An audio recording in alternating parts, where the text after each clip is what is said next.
Salamat. Dahil hindi mo ako sinukuan. Ikaw ang naging sandalan ko. Pagbabayaran niyo ang mga kahayupan niyong ito. Hindi ako papayag na hindi kayo magbayad sa lahat ng mga pagkakasala ninyo. Daig niyo pa ang mga hayop! Hayok sa laman! Mga wala kayong awa! Hindi, maawa ka sa akin. Pinagsisisihan ko ng lahat ng kasalanan ko. Huwag mo kong papatayin. Gagawin ko ang lahat ng makakaya ko. Patawarin mo lamang ako. Huwag mo kong papatayin. Gusto ko pang mabuhay! Magandang araw po sa inyong lahat. Sa araw na ito, isa na namang naiibang kwento ang ating bibigyan ng buhay. Kwentong padala ng isa sa ating mga masugid na taga-subaybay. Subalit ang mga pangalan, lugar at pangyayari ay sadya naming binago upang mapangalagaan ang mga tauhang sangkot. Good morning. Miss, paperma naman ako dito. Ito na ba lahat ng delivery ngayong araw? Na-check na ba ng receiver? Oo na. Pwede mo bang pirmahan itong delivery note? Sorry Hindi kasi ako pwedeng pumirma niyan. Labag kasi yun sa store policy namin. Doon ka na lang magpapirma sa authorized personnel. Kilala mo naman sila, di ba? Oo. Kilala ko sila.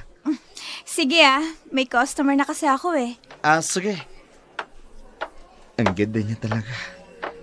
Ay, okay lang kahit magmukha akong bano rito. At least, nakausap ko siya.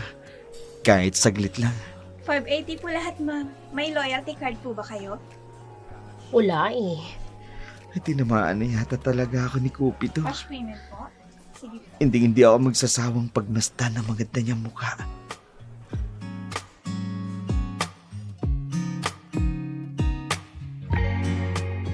Hindi yun ang unang beses na tinangka ni guard na kausapin ang babaeng cashier. Simula na magtrabaho ito sa naturang food chain.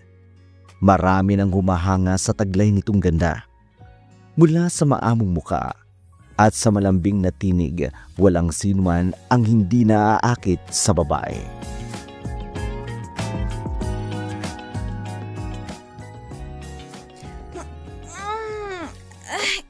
Aray, ang sakit na ng likod ko.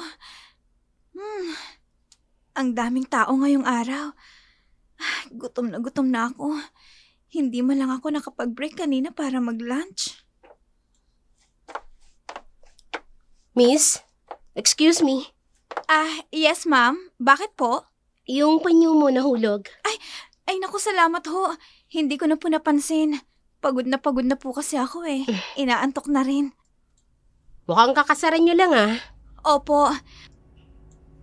Closing shift po ako ngayon eh.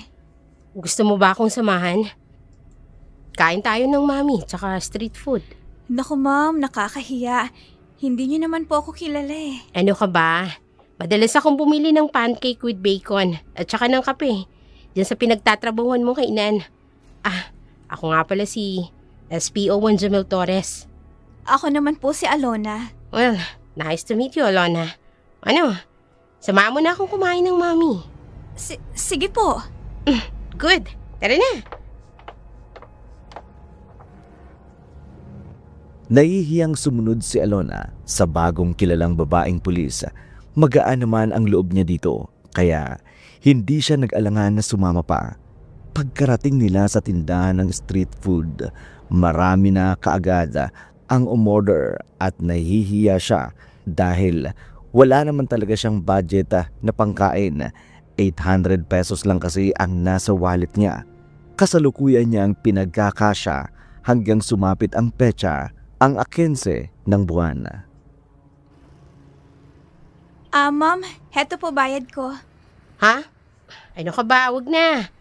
Ako yung nag-aya sa'yo. Kaya ako nang bahala magbayad. Ho? Ay, naku naman ho, nakakahiya naman po. Huwag ka nang mahiya.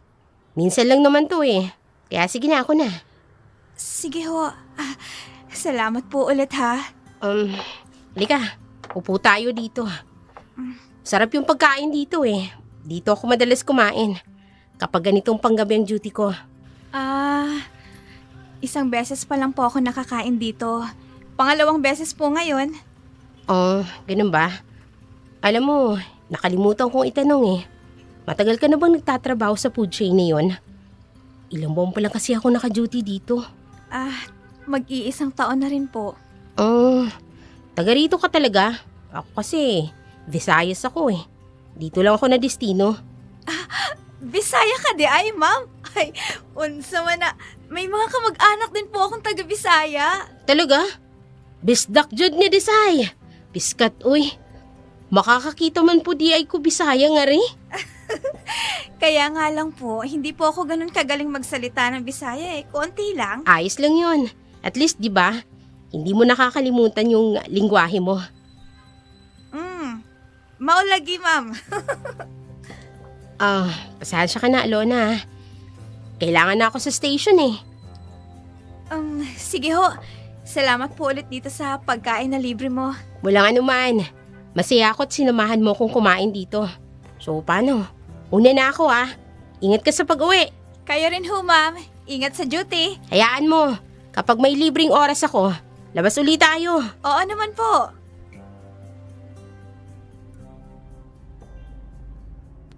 Masaya si Alona. Yun kasi ang unang beses na may nakausap siyang kaibigan na ang tingin sa kanya. Dahil sa trabaho, civil lang ang pakikitungo sa kanya ng mga katrabaho niya. Ang iba, hindi maunawaan kung bakit hindi siya kinakausap madalas. Minsan pa nga, tinatarayan siya ng ibang mga babae niyang katrabaho.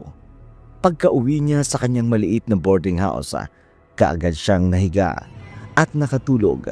Kinabukasan, muli siyang pumasok sa kanyang pinagtatrabahuang kainan.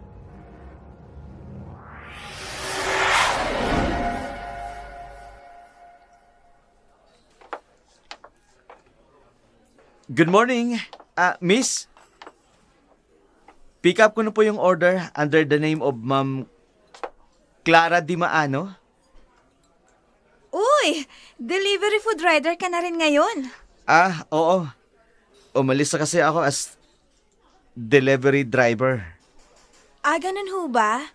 Sir, eto na po yung order para kay Ma'am Clara Di Maano. Paki-double check na lang po. Thank you. Huwag mo na akong tawagin, sir. Nakakaya naman. Guard na lang, parang gwardya lang. Sige, guard. Ako naman si Alona. Finally. Sinabi mo rin sa akin ang pangalan mo. Nababasa mo naman sa nameplate ko eh. Alam mo, minsan para kang bata sa tono ng pananalita mo. Sige. Pero, mas maganda din ikaw yung... Sorry sige, mahaba pa kasi yung pila. Kailangan ko pang i-dispatch yung ibang order. Sige. Thank you, Lord. May progress na yung pakikipag-usap ko kay Alona. Kahit kaibigan lang, Lord. Masaya na ako dun.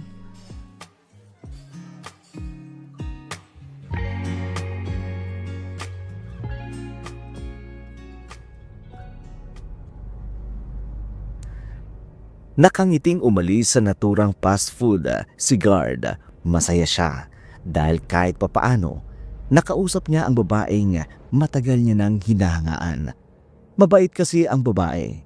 Bonus na lamang ang ubod ng ganda nitong mukha. Samantala, si Alona naman, pagkatapos ng shift niya, pumunta na siya sa palengke. Maaga pa naman ang mga oras na yun, mag-aalas 4 pa lamang.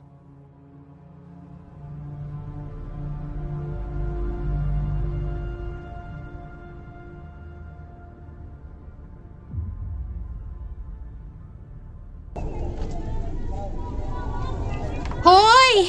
Bili na kayo, mga suki! Masarap itong tinda kong tinapa. Tapos, ipapartner nyo pa yung itlog na maalat. Naku! Bingo ang umagahan ninyo. Hoy, dito ka na, suki! Ale, pagbilhan nga po ako ng 3 pirasong itlog maalat at saka 1/4 mong tinapa. Ay, naku naman! Ang ganda-ganda mo naman. Grabe!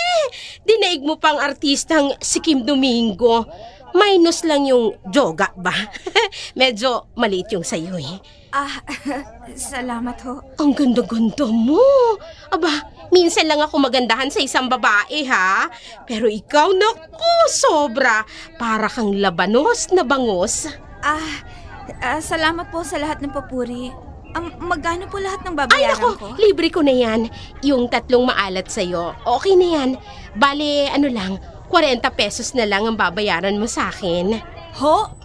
Sigurado ho kayo? Abay, oo naman. Siguradong sigurado ako. Ay, siya nga pala. Ako nga pala si Aling Dayang. Kapag bibili ka ulit ng tinapa at itlog na maalat, ay dito ka na sa pwesto ko bumili. Dahil sa susunod, ililibre na naman kita ng kamatis. Salamat ho ulit. Sige ho, alis na po ako. Ay, ingat ka sa pag-uwi. Salamat po, Aling Dayang. Sige ho. Balik ka dito, ganda ha.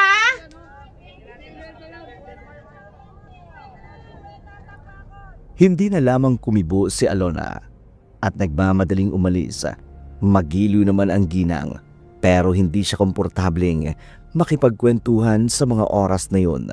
Marahil dahil na rin sa pagod niya sa buong shift niya sa trabaho. Samantala, kinabukasan, dating gawi, morning shift muli ang pasok ni Alona pero pagdating niya ng store, marami mga deliveries ang kailangan niyang iakyat sa second floor.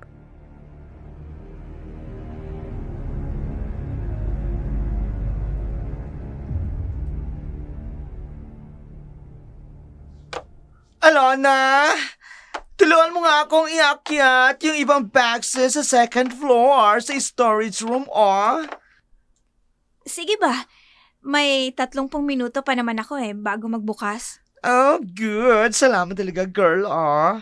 Hindi ka lang maganto. Mabait ka pa. Walang anuman. Ito ba lahat? Mukhang marami-rami tong iaakyat mo Oo nga eh. Nag-bulk order kasi ako. Si manager kasi baka raw magkaubusan na naman ng supply. Ay, nako, ewan ko ba? May galit yata yun sa akin eh. Pwede niya namang iutos sa mga ito sa mga lalaking crew. Sa akin pa talaga? Morning shift iniasa. Hayaan mo na. Tapusin na lang natin to para makapag-umpisa na tayo. Mamaya, dadagsanan naman ng mga tao. Sige. Ay, nakaka, hindi lang ako alipin ng salapi. Hindi ako magkakanta ko ba rito sa kakatrabaho. Bigat. Ay, para lang sa kakarampot na sweldo. Tapos ang dami pang kaltas. Ay, wala tayong magagawa. Pinanganak tayo ng lower class. Tama. Sige na. Makapagbuhat na nga. Ang bigat. Masisira ang posture ko.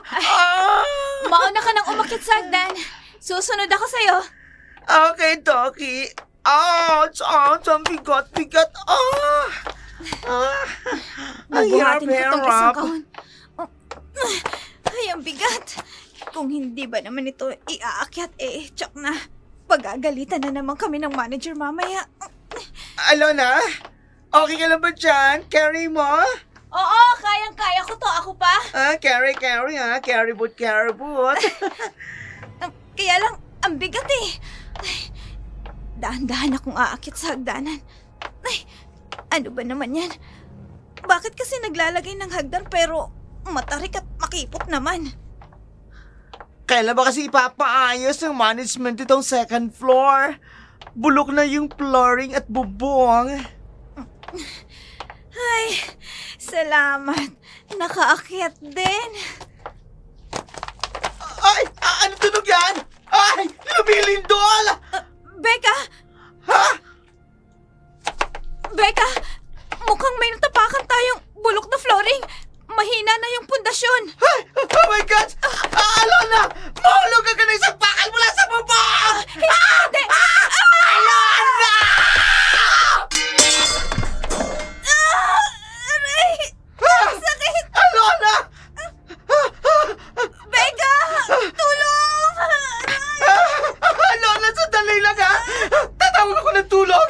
Bababa lang ako! Diyos ko, ano ba ito nangyari? Oh my God!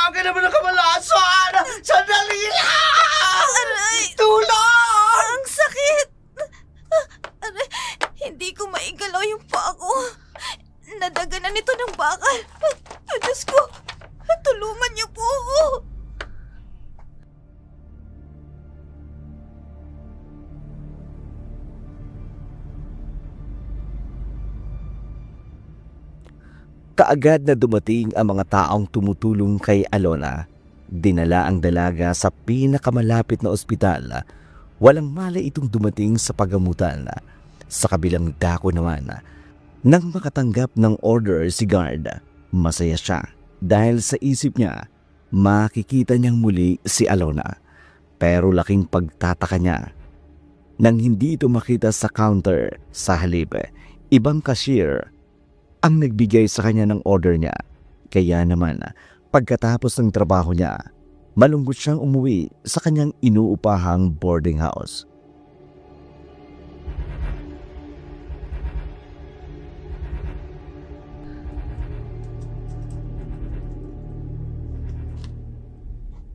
Sayang naman, wala si Alona. Pag-pick up ko ng orders ko. Ano to? Bakit nasa mga gamit ko? Teka lang. Hindi. Pinalalayas na ba ako ni Mang Kanor? Hindi pwede. Mang Kanor? Mang Kanor! Buksan niyo itong pinto! Pakiusap po! Magbabayad naman po ako ng renta sa susunod na araw! Hihintay ko lang po yung sweldo ko! Mang Kanor! Mang Kanor! Shit! Hindi niya talaga binubusan ng pinto. Saan ba ako pupunta ngayon? Ano ba naman yan? Bakit nagkasabay-sabay pa ito? Sandali. Mabuti pa. Makiusap ako kay Chang. Makikituloy muna ako sa kanya. Pagtitiisan ko na lang ang magaspang na pag-uugali ni Chang.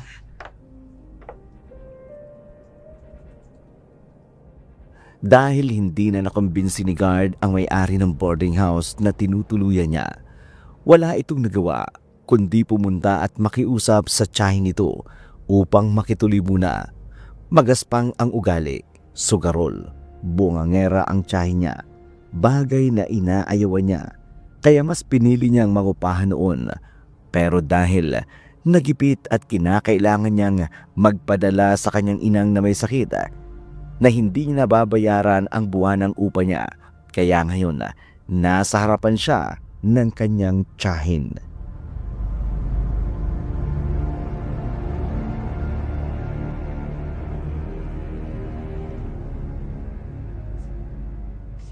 Makikituloy ka ikamo sa bahay. Opo sana, Chang, kahit ilang buwan lang po. Gipit lang po talaga ako ngayon eh. May sakit po kasi si nanay sa probinsya. Hoy, sus! Tama na yan. Hoy, basta gardo ha. Papayagan kitang makituloy rito. Pero ayoko ng pakialamero ka.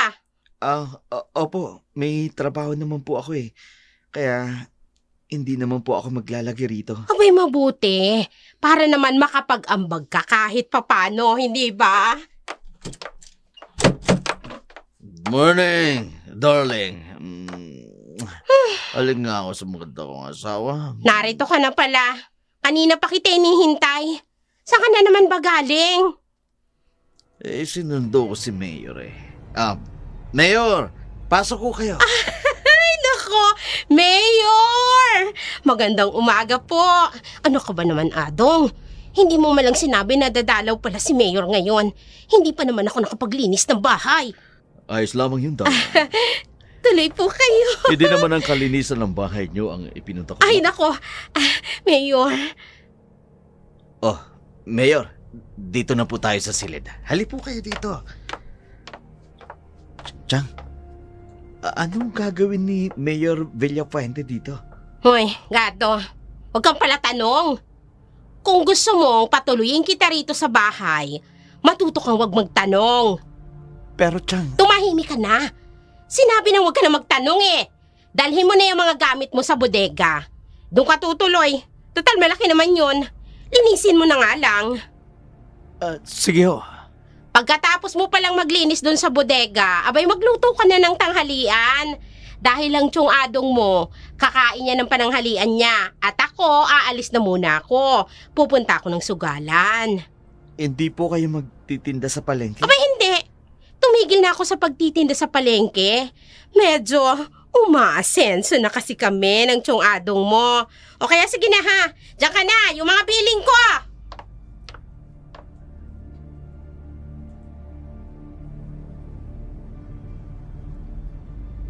Hindi na lamang kumibo si guard, tinanaw ang kanyang tiyahin paglabas ng gate. Samantala, muling bumalik ng tingin niya sa kwartong pinasukan ni Adong at ng mayor. Nagtataka man, ipinagkibit balikat na lamang ni guard ang mga pangyayari. Pagkatapos niyang maglinis, pumunta siya sa kusina upang maganda ng pananghalian. Pero bago pa man siya makapasok, sakto namang lalabas ang mayor, halatang pagod at pawisan na rin.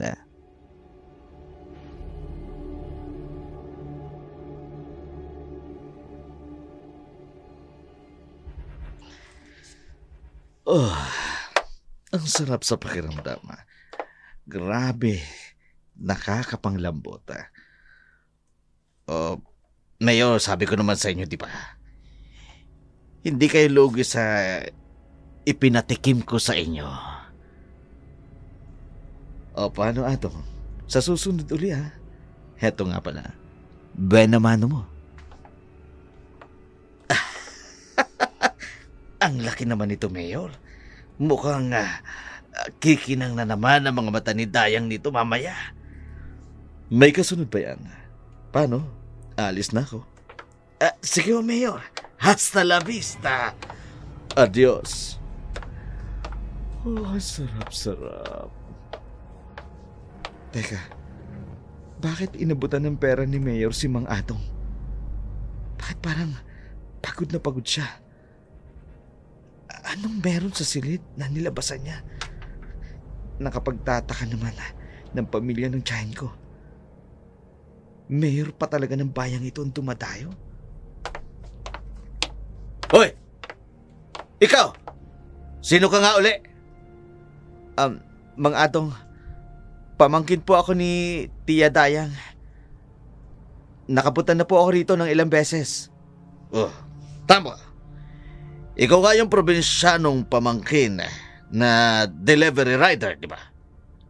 Opo, ako nga po. Bakit narito ka? Nakiusap po ako kay Chang na kung pwede po, makituloy ako rito. Tumuho ka. Kumuha pa ng palamunin itong si Dayang.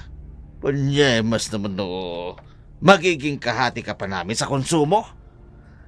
May trabaho naman po ako. Hindi naman po ako magiging pabigat. Ba dapat lang?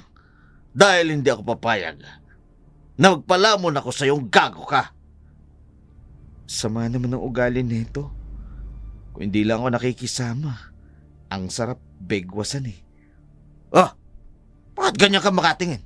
Ano, may angal ka? Wala po. Siguro naman sinabayan ka na ng tiyahin mo. Pagsapit ng tanghali, dapat may pagkain na sa hapag. Opo, nasabi niya na po sa akin. Tsaka magluluto na po ako. Bilisan mo kilos! Nyeta! Laki ng katawan mong kupad mong kumilos. Dinaig mo pa ang pagong. Pagong rapido! Opo, bibilisan ko na ho. Mukhang masusubuan ang pasensya ko rito sa damuhong to Ano bang nagustuhan ni Chang Dayang sa lalaking to? Bundat ang muka, adik pa. Ang bait ni Teopoldo, tapos ipagpapalit niya lang sa bakulaw na lalaking to.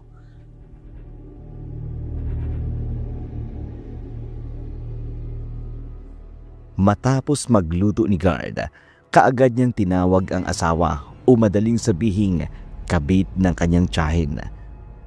Kaagad din itong kumain at halos maubos ang niluto niya. Pagkatapos, kaagad itong pumasok sa silid nito. Sakto namang nagliligpit siya nang dumating si Dayang at mukhang mainit ang ulo nito.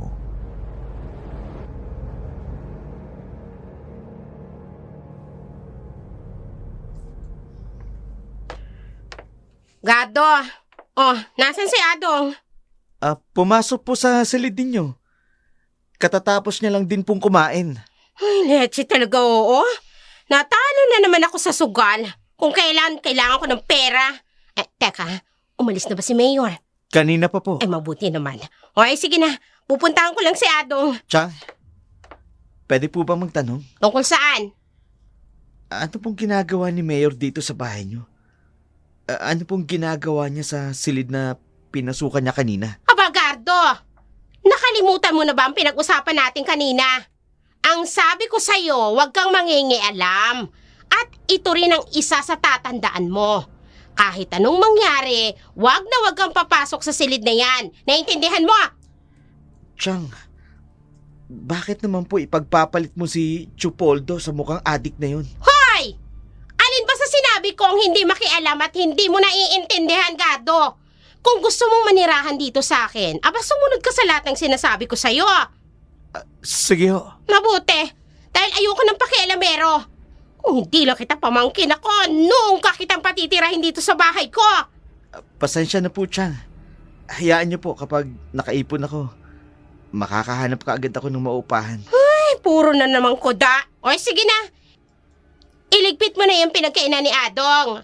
At magluto ka ulit dahil ako naman ang kakain. Ayoko ng ulam na yan. Sige ho. Adong! Adong! Hoy! Hoy! Gumising ka dyan! Kailangan ko ng pera! Talo ako sa sugal, hoy! Adong!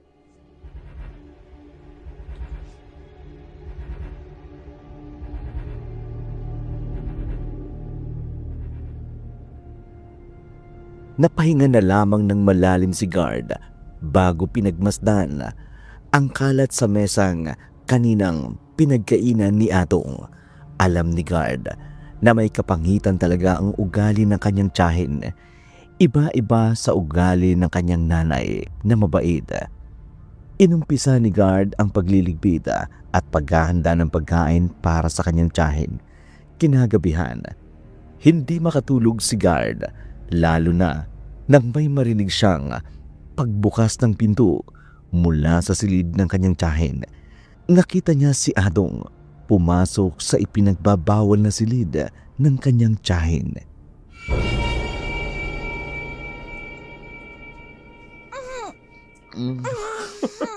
Ang ganda-ganda mo talaga. Kahit pinagsawaan ka na ni Mayor kanina, mukhang sariwa-sariwa ka pa rin. Ang ganda-ganda mo talaga. Ang bungal ka lang. Ang sarap pakinggan eh. Gusto ko sana tanggalin ang busal mo sa bibig mo pero huwag na lang. Mas masarap pakinggan ang nagpupumiglas ka lang. Ang sarap kapag ganyan ka. Ang kalaganda mo talaga. Hindi ka nakakasawa. Nakakaakit ang ganda mo. Sandali lang ha. Tuturukan kita ng sedatives. Para huwag ka nang gumaling at manatili ka lang na paralisado. Ayan na. Naturukan na uli kita. Ngayon, pagsasawaan ko ang maganda mong katawan. Pero bago yan, kukunan ko muna ng video ang katawan mo, ha? Para maipadala ko sa mga bago nating parokyano. Ang ganda mo talaga. Kinis-kinis mo. Ang kurbado ang katawan mo. Nakakakikilot. Nakakapang akit. Sandali lang, ha? Magubad ako ng pantalon, ha? Hindi ko na kaya pigilan ng sarili ko. Ako naman magpapakasarap sa'yo.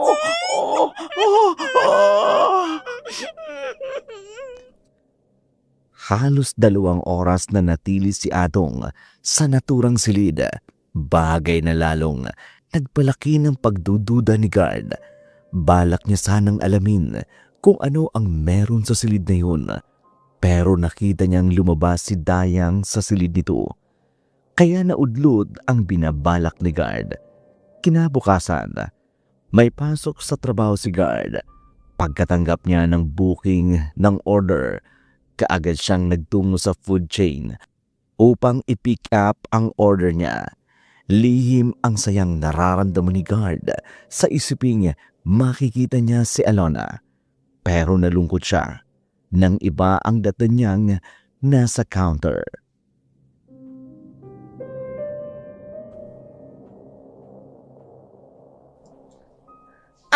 Kuya, ito na po yung order para sa order number 100234. Pakicheck na lang po. Salamat. Nasaan nga pala si Alona? Day off ba siya? Ay, si Kuya. Hindi lang ikaw ang unang naghanap sa kanya. Iba na talaga ang maganda. Ang dami naghahanap. Kung gano'n, nasaan siya? Bakit wala siya ngayon? Inulit mo na ang tanong. Hindi mo rin naman ako sinagot eh. Sorry ha. Hindi pa po kasi makakapasok kasi nadisgrasya po siya nung isang araw. Nahulugan ng bakal sa binti eh. Diyos ko, nasaan siya ngayon? Saang ospital? Sa may public hospital pero wala na po siya doon. Hindi ko na rin alam kung nasaan na siya. Kinuha na ba ng kamag-anak niya? Iyan po ang hindi ko alam. Sige, Kuya ha. Kailangan ko na po bumalik sa kaha ko eh. Baka kasi mapagalitan ako ni manager. Sige, salamat God, hindi ko alam na may masamang nangyari kay Alona. Kaya pala hindi ko siya nakikita nung isang araw. Kung ganun, nasaan siya ngayon? Sana naman, nasa mabuti siyang kalagayan. Labis ang pag-aalala ni Card para sa babaeng kanyang hinahangaan, si Alona. Buong araw na okupado ang kanyang isipan dahil sa nalaman niya. Pagkatapos ng kanyang trabaho, kaagad siyang umuwi ng bahay ng kanyang tiyahin. Nasa gate pa lamang siya, nakita niya na ang mga nakaparadang mamahaling motorsiklo. Pagkapasok niya sa kabahayan, nakita niya ang isang bundat na matandang inchik. Papasok sa loob ng kwartong pinasukan din noon ni Mayor. Ay nako, Anong. Akali mo kumuha. Kinis babae, parang fair. Very nice, very nice ang legs at adibdib. Panalo. Hindi ako loki sa pinayit ko sa'yo. Sulit to the max. Huwag kaiyak dyan, ha? Ako pahala sa'yo. Palilikayahin kita, promise. Pahalika dito sa leeg. Katakal na talaga. Palang tsusa. Kanda-kanda. Huwag ka na iyak-iyak dyan, ha? Wala naman makalilinig sa'yo, ha? May bosal ya pepeg mo. Nako. Ay, gusto ko pa naman sana halikan ka sa lips. Kaso, wag na lang muna. Baka maksikaw ka pa eh. Pala pa yan sa kikakawin. Tumikil kanda. Sabi na, umpisa ko na, ha? Huwag ka na makliklamo, ha? Chinese style lang to kakawin ko, kaya masasalapag ka din. Palang, Chuliso, kanta-kanta mo. Magpakasawa ko sa'yo hanggang wala ko lakas. Konto-konto, sali-saliwa. Palalo piya saliwa. Hindi talaga ko luki. Bango-bango. Pala Chinese kaliak yung... Gaano laban liak mo? Bango-bango.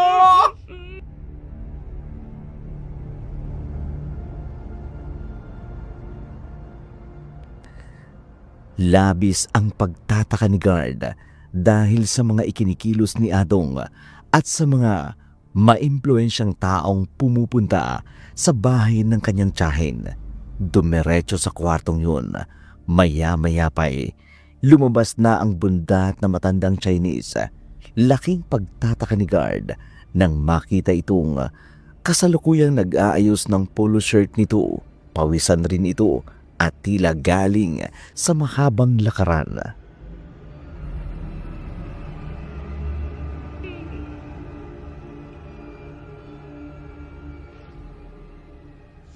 Atong, alito akipayat, ha? Ako totoo dahil ganda bigay mo sa akin, ha? Uulit pa ba kayo, Mr. Ching? Ako ulit sa susunod na araw. Ha? Kailangan ko muna palipasin ito. Baka sa akin asawa makhalata na sa akin mahilap na. Away kami. Areglado, Mr. Ching. Walang problema sa akin.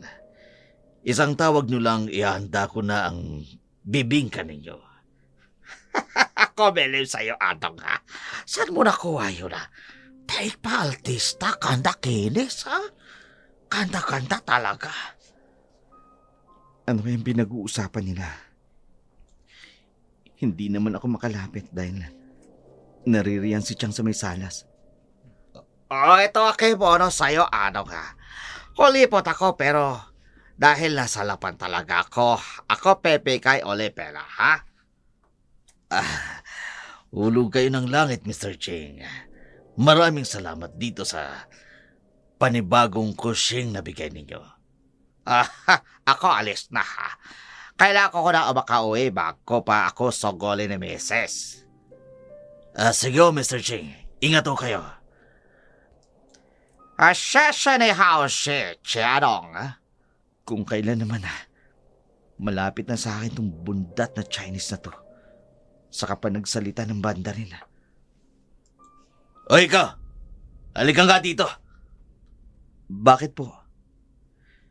Ibili mo nga ako ng sigarilyo. Yung pinakamahala. Yung branded sa tindahan. Sige ho. Bakit ganyan ka naman kung makatingin? Wala naman ho, Mang Adong. Hoy, bakit ba Mang Adong ang tawag mo sa kinakasama ko, ha, Gado? Tawagin mong Chong! Sige po. Chong Adong. Wala akong pakialam kahit anong itawag mo sa akin. Total, hindi naman kita pamangkin. Bilisan mo na ga. Gustong-gusto ko na mag-iusi. Ay, Gado, ibili mo na rin ako ng alak, ha? Iinom kami ng Chong Adong mo. Yung malakas ang sipa! Sige po. Maganda yung naiisip mo, darling. talaga. Makakapaglabing-labing na naman tayo. At saka matutuwa ka dahil may pera na naman tayo ngayon. Ko, yan talaga ang gusto ko sa iyo. Napakagaling mo pagdating sa pera. Dahil dyan, makapal yung pera, malaking buka. Gusto mo yun, darling?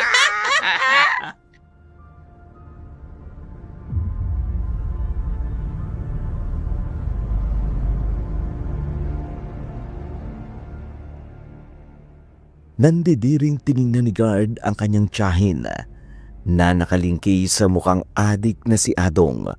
Namumula ang mga mata ng lalaki na tila kasisingot pa lamang ng ipinagbabawal na gamot. Ang tiyahin niya naman humihit-hit ng sigarilyo na natitiyak niyang hindi gusto ni Adong dahil panay ang tabig nito ng kamay ni Dayang. Pagkaalis ni Guard, nag-usap sina Adong at Dayang tungkol sa pera.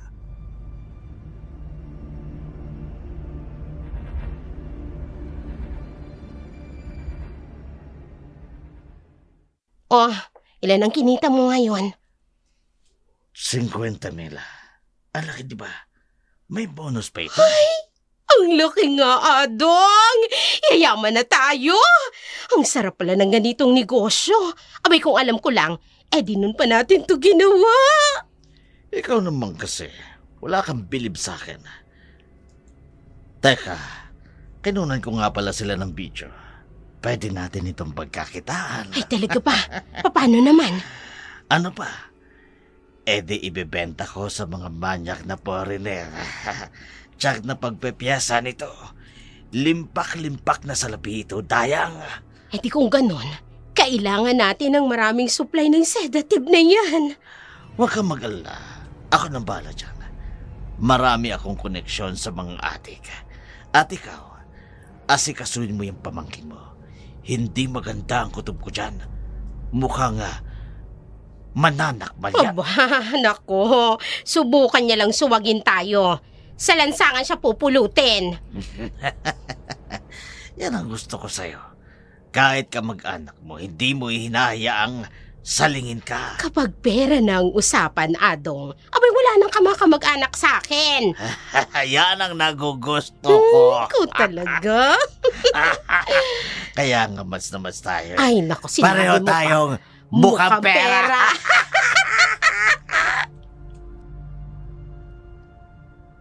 Napuno ng tawanan at halakakan ang buong kabahayan. Pagbalik ni Guard sa bahay ng kanyang tiyahin, kaagad niyang ibinigay sa mga ito ang kanilang mga pinamili. At katulad ng dati, muling pumasok si Adong sa ipinagbabawal na silid. Lalong lumaki ang pagdududa ni Guard sa mga ikinikilos ng asawa ng kanyang tiyahing adik. Kinabukasan, nabigla si Guard nang makita si Mayor nakalalabas lang uli sa kwartong ipinagbabawal na buksan. At katulad ng dati, kitang-kita ang pagod na mukha nito. Kaya hindi na nakatiis pa si Guard, nilapitan niya na si Dayang.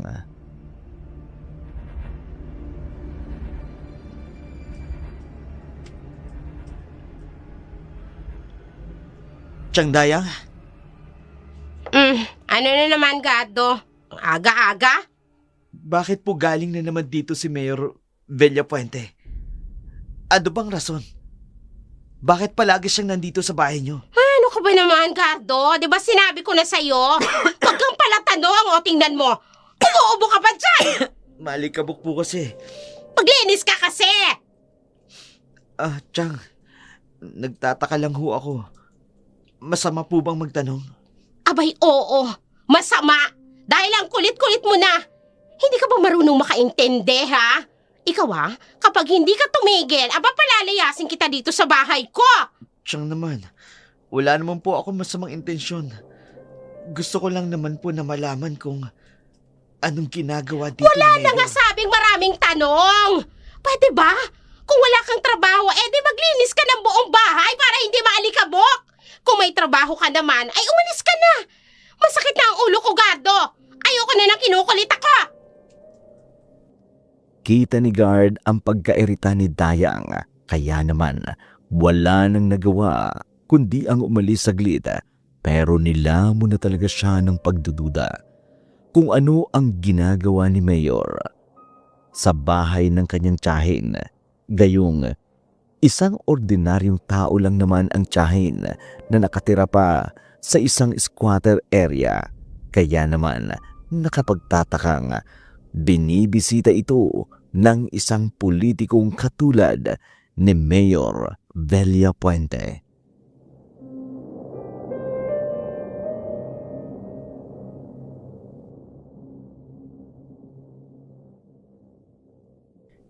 Hindi ko na talaga magawang tiisin ang pagdududa kong ito. Alamin ko kung ano ba talaga ang dahilan kung bakit pinagbabawalan nila akong pumasok sa silid na yan. Hello, Mr. Ching. Oho, asigo. Ariglado.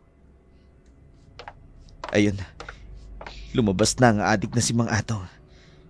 Lalapit ako sa pinto ng kwarto.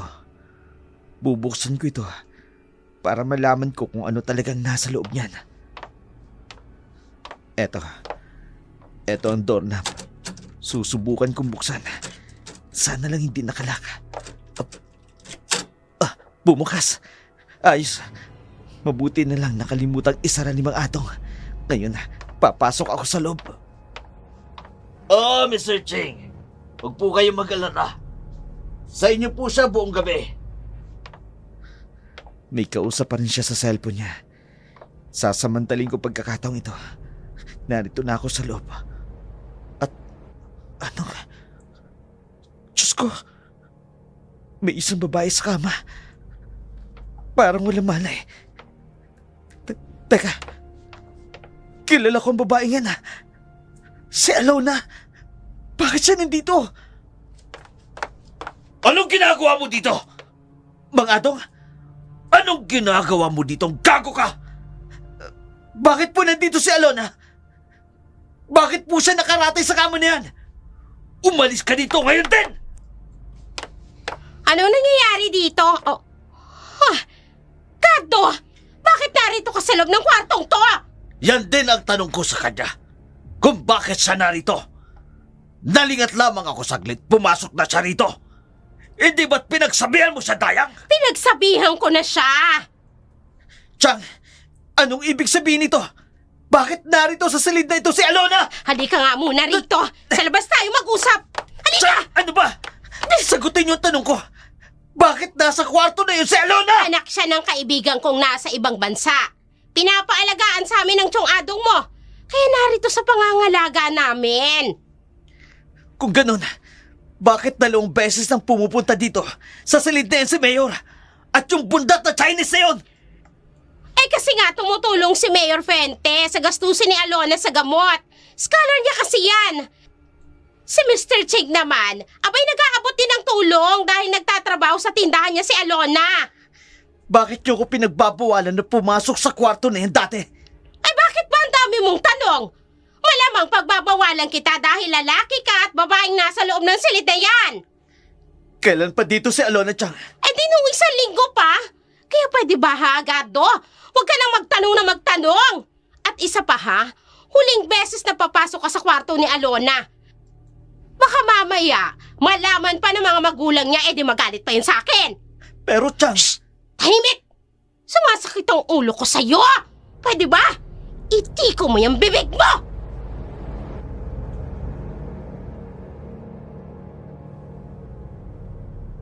Hindi na hinayaan ni Dayang na makapagsalita pa si Guard. Kaagad itong pumasok sa silid kung saan naroroon si Alona. Si Guard naman, hindi kumbinsido sa mga paliwanag ng kanyang tiyahin. Alam niyang may mali sa mga ikinikilos nito at sa mga nangyayari. Sa kabilang dako naman, galit na galit si Adong na hinarap si Dayang. Putragis naman, Dayang. Hindi mo talaga magawang rendahan ang pamangkin mo. Tingnan mo nga ang nangyari. Nakita niya na si Alona dito sa kwarto. Nagsabihan ko na. Titigil na yun. Kilala niya ang babae niyan. Sa tingin mo ba titigil yun? Nakita mo ba yung reaction niya kanina? Hindi na nga sabi. Susunod na yun sa akin. Lalo na't wala siyang ibang mapupuntahan. May sakit pa ang kapatid. O yung si Maricel. Kaya hindi gagawa ng kabalbalan niyang si Gato. Siguraduhin mo lang, Dayang. Siguraduhin mo lang. Ayoko maging bato ang perang tinatamasa natin ngayon dahil sa babaeng yan. Adong, huwag ka na mag-alala. Sabi ko naman, diba, akong bahala kay Gado. Eh bakit kasi pinatuloy mo pa yan dito? Busy talaga. Hayaan mo na. Ako na nga ang bahala. Walang magagawa yan. Dapat lang. Dahil kahit pamangkin mo yan, hindi ko yan sasantuhin.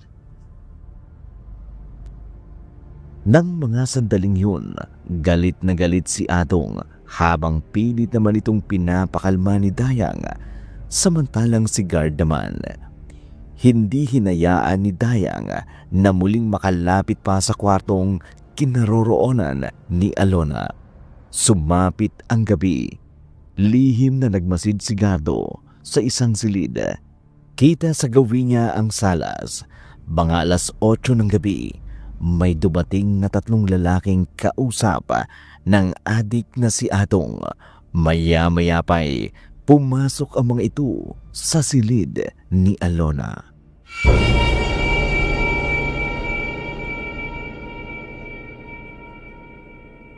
Sige na, pagsawaan nyo na. Tulog na tulog yan dahil tinurukan namin ng pampatulog. Malayang-malayan yung magagawa ang lahat ng nais nyo.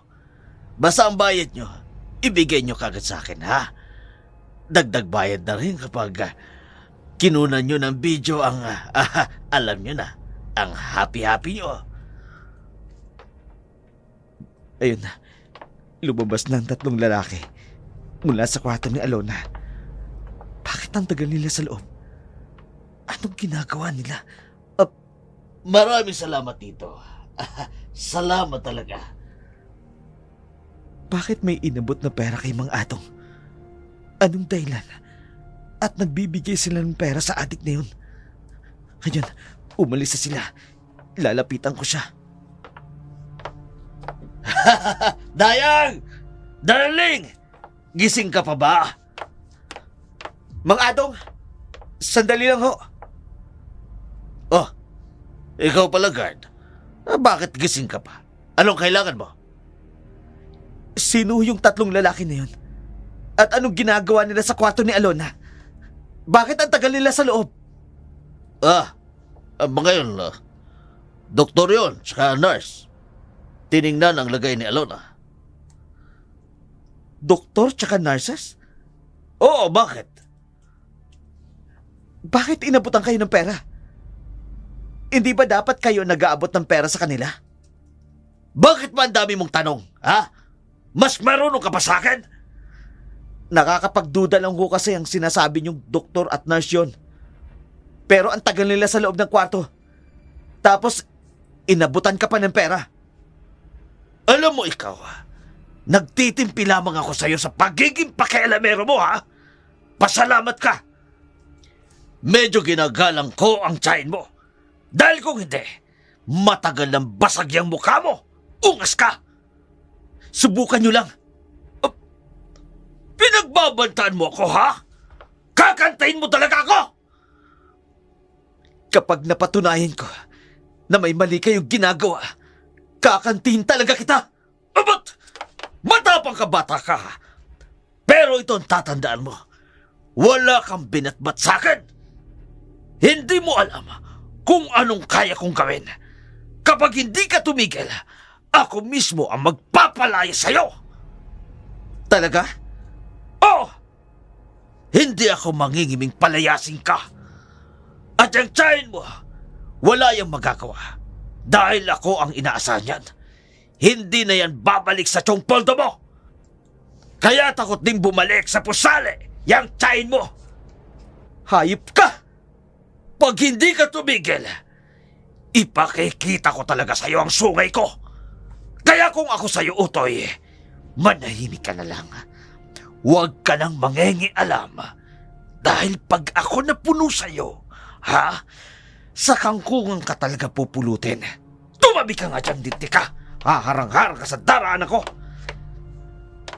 Mapatunayan ko lang na talaga may ginagawa ka, Mang Adong.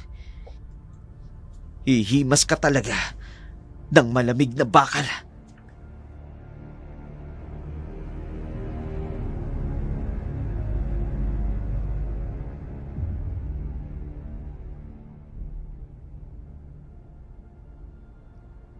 Dahil sa labis na pagdududa, hindi magawang mapakali ni Gardo, lalo na sa mga kakaibang kilos ng kanyang tiyahin at ng kinakasama nitong si Adong. Kaya naman kinabukasan, maaga siyang pumunta sa dating pinagtatrabahuhan ni Alona at doon ay nagtanong-tanong hinggil sa babae.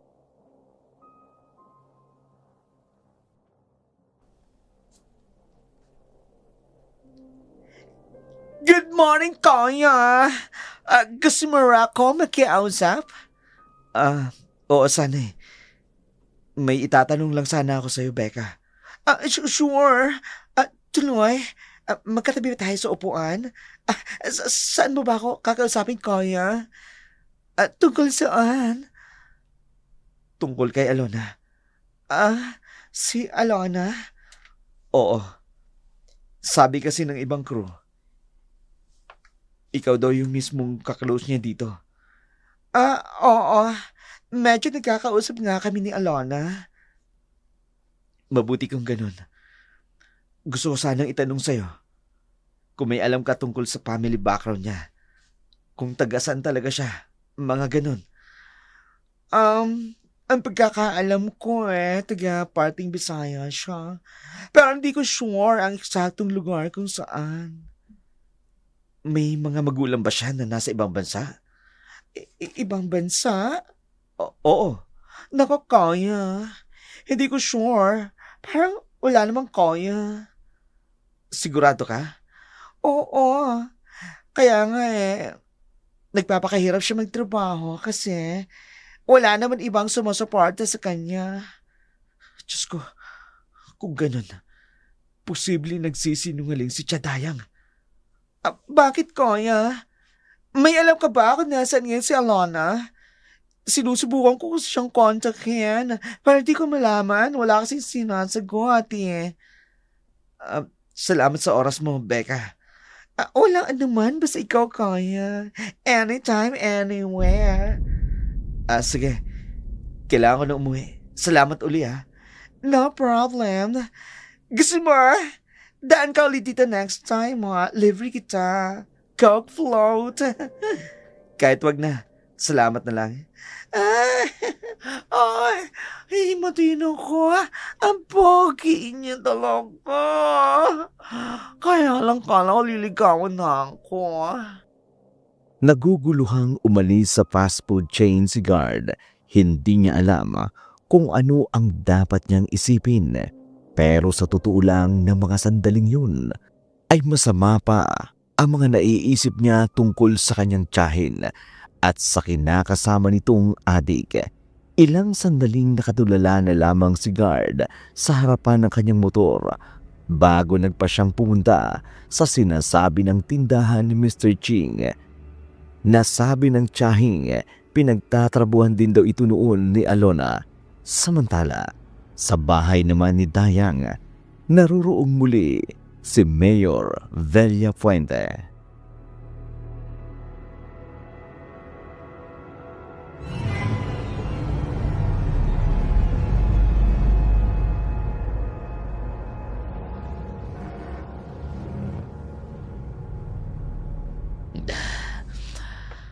Ang sarap nito. Nakakahay. Ikaw naman. Hititin mo. Sabi ng hititin mo eh. Oo nga pala. May busal yung bibig mo. Huwag kang mag-alala. Paliligayahin uli kita ngayong araw. Pero mas masaya to kapag marami. Adong? Bakit po, Mayor? Kunan mo kami ng video nitong si Alona. Gusto kasi may remembrance bago ako matulog sa gabi. Areglado, Mayor. Huwag ka namang pumilit pang sumigaw. Walang makaririnig sa'yo at may busal yung bibig mo. Siya nga pala. Adong, marami bang gamot ito? Marami pong supply ang ibinigay mo, Mayor. Siguraduhin mo na hindi nagkagaling ang babaeng ito. Dapat nakaratay lang siya sa kama para magawa namin ang lahat ng gusto namin sa kanya. Huwag ka mag-alala, Mayor. Kami na ni Dayang ang bahala sa kanya. Ang ganda talaga ng katawan mo, Alona. Hindi ako magsasawa sa'yo. Kahit araw-arawin kita, ayos lang sa akin. Nakakaakit ka talaga. Para kang isang Diyos na bumaba mula sa kaharian ng mga engkanto.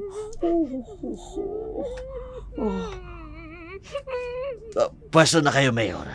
Sisimulan ko na po ang pagkuha ng video sa inyo. Sige, umpisa na natin. At hindi na rin ako mapagpigil. Ayos ito. Tiba-tiba na naman ako nito kapag naibenta ko ito sa mga illegal site. Walang kaalam-alam si Mr. Ching at Mayor na pinagkikitaan namin sila ng triple.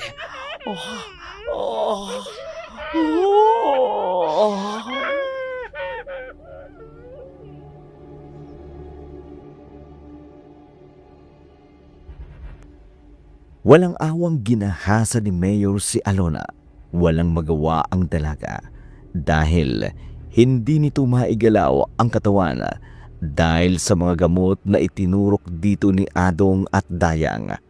Pilit man itong sumisigaw, hindi rin ito makaalpas.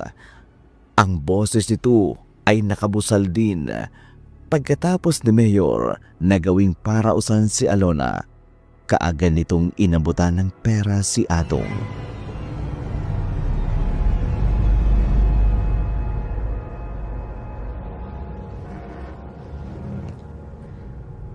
Ayan ang pera. May bonus yan bilang photographer. Maganda ang kuha ko, Mayor. Daig pa ang 360 days. Ayos ka talaga, Atong. Sige, aalis na ako. May meeting pa ako sa mga official ng iba't ibang barangay. Linisan niyo si Alona. Babalik pa ako bukas upang magparaos uli. No problem, Mayor. Sasabihan ko kaagad si Dayang na paliguan si Alona. Sige, naalis na ako. Bye, Alona. Magpahinga ka, ha?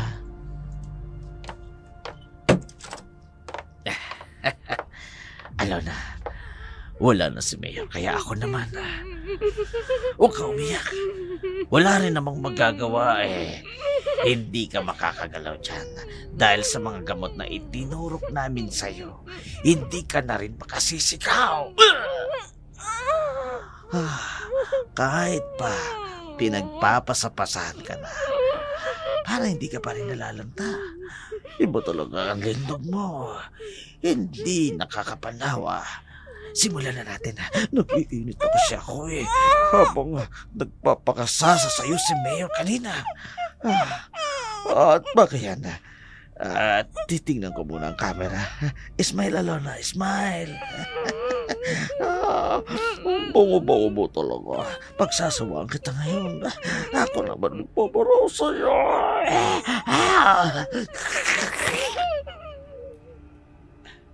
Tanging impit na iyak na lamang ang nagawa ni Alona. Paralisado dahil sa gamot ang katawan ng dalaga.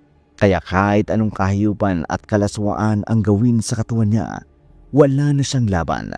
Samantala, pagkarating ni guard sa nasabi ng tindahan ni Mr. Ching, kaagad niyang tinanong ang mga taong matagal lang nagtatrabaho roon kung kilala ba namang ito si Alona. Pero ni isa, walang nakakikilala o nakaaalala na nagtrabaho si Alona sa tindahan ni Mr. Ching. Bagay na lalong nagpatibay ng kanyang pagdududa laban sa tiyahin at kay Atong.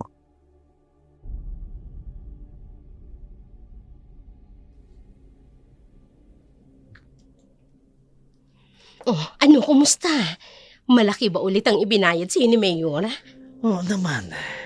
Papayag ba naman ako nakakarampot ang ibabayad nila? Ano sila? Sinaswerte? Di ko ganun. Bigyan mo ko ng 10,000 para naman makapag-shopping ako. Oo naman, darling ko.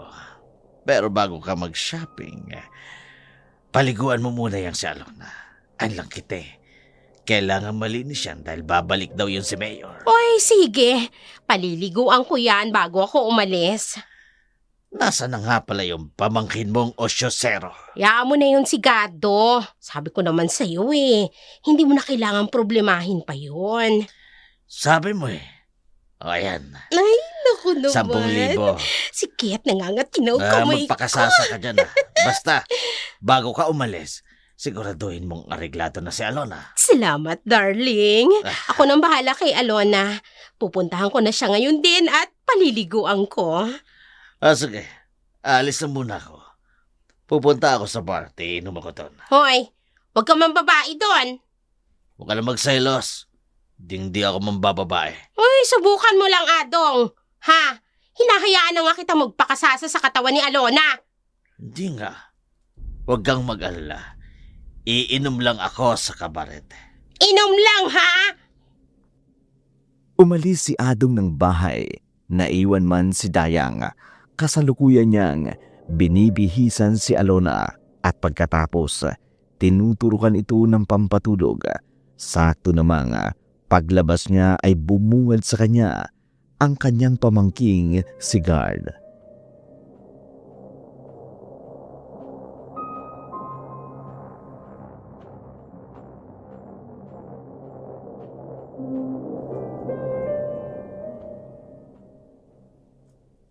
Ang aga mo yatang umuwi, Gardo. Oh, bakit narito ka na? May gusto lang po sana akong linawin sa inyo, Chang. Ano na naman yun? Tungkol ho kay Alona. Ano naman ba ang tungkol kay Alona? Alam mo ikaw ha, wala ka nang ibang ginawa kundi ang kulitin ako tungkol kay Alona. Dahil nagugulan na ako, Chang. Sabi niyo sa akin, anak ng kaibigan yung nasa ibang bansa si Alona. Ay, oo nga! Ano bang problema doon? Bakit nang ipagtanong ko sa mga katrabaho niya? Wala naman daw siya mga magulang na nasa ibang bansa. Ha? Ano ika mo? Narinig niyo ang sinabi ko, Chang. Ngayon sagutin niyo ako ng derecho. Bakit nasa poder niyo si Alona? Dahil nga anak siya ng kaibigan ko. Sa akin siya pinagkatiwala dahil hindi sila makauwi ng Pilipinas. At isa pa, hindi naman kasi pala kwento si Alona sa mga katrabaho niya. Kaya wala talaga silang alam. Nagsasabi ho ba talaga kayo ng totoo? Ay, ano ba akala mo sa akin? Sinungaling? Tingnan mo si Alona. Hay maayos ang lagay, pinapaliguan, inaalagaan. Magsasayang ba ako ng oras dyan kung hindi ko naman niya kilala? Pwede ko bang makausap ang mga magulang niya? Kado, hindi na ako natutuwa ha sa pagiging pakialamero mo. Hindi ho talaga ako titigil, Chang. Hanggat hindi niyo sinasabi sa akin ng totoo. Hindi ka ba talaga titigil? Gusto mo bang salansang ang kapulutin? Upang mas maghirap ka at hindi mo mapadala ng perang nanay mo na may sakit! Kapatid mo rin si Nanay Chang! Bakit kayo ganyan? Wala ka malang malasakit sa sarili mong kapatid! Bakit naman ako magmamalasakit sa kanya? Kasalanan ko ba kung mahina siya? Aba hindi! Wala akong kasalanan! Kaya hindi ko kailangan magmalasakit! Pasalamat ka pa nga, pinapatira ka rito sa bahay ko eh! Kahit labag yun sa loob ko! Huwag kayong mag-alala, Chang. Aalis din ako dito. Ay, naku naman, ang dami mong satsat. Hindi mo naman ginagawa. Hindi pa sa ngayon. Aalamin ko muna kung ano ang tunay na dahilan kung bakit narito sa poder niyo si Alona. Ano? Tutunganga ka na lang dyan. Umalis ka muna ha. Umiinit ang ulo ko sa'yo. Alis!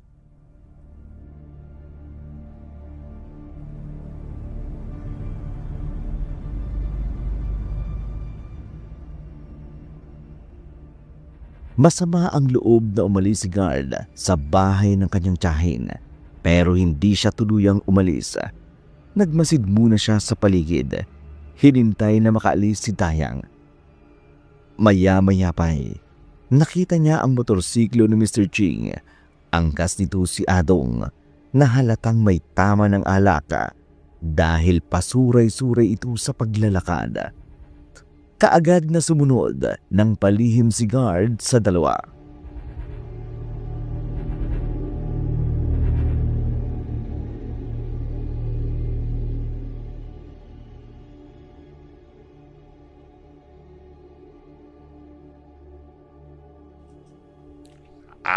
Ako pasok na sa loob ha. Ikaw dito sa labas ha. Pero kung gusto mo, saluhan mo ako ha. Kung yan ang gusto mo, Mr. Ching, pwede naman tayong magsalo kay Alona. Ako nasasabik na. Ilang alaw din ako, tekang. Hindi kasi ako makalis na bahay. Pantay sa lado ako nakiasawa. Sige lang ho. Magpakasasa kayo ngayon. Ang sarap-sarap pa naman ni Alona at bagong paligo yan. Ako talaga. Napakasalap talaga ka. Ayun, pumasok na ang bundat na inchik sa kwarto. Kasama si Atong. Susundan ko siya.